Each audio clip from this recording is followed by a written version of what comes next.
Some patients come in the office and they seem to be complaining of 2, sometimes 3 different types of headache. Are they all one and the same? Should I treat them each differently? Excellent question. We believe that patients with migraine have a spectrum of headaches. I think they have big migraines and little migraines, and the little migraines can superficially resemble a tension headache, but they often are aggravated by movement, a little bit of nausea, maybe a little bit of throbbing. So our bias is to look at the patients and ask them what worked in the past.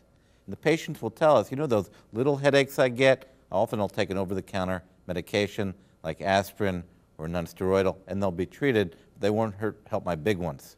So then you can stratify the patients and give them a triptan for their more severe headaches. The other issue is some patients will come to you and say, you know, doc, none of those little headaches respond to what I buy in the drugstore. That's an indication or clue to you that don't waste your time with low-end medications in those patients. Liz, what do you think? No, I agree. I think it's a mistake to encourage patients to use treatment that has already failed, and it's very important to ask what their previous experience has been. Many patients will tell you that for their mild migraine attacks, particularly if they catch them early, analgesics are effective. But where that isn't true, I think it's important to step up quickly to high-end migraine-specific therapy like the triptan.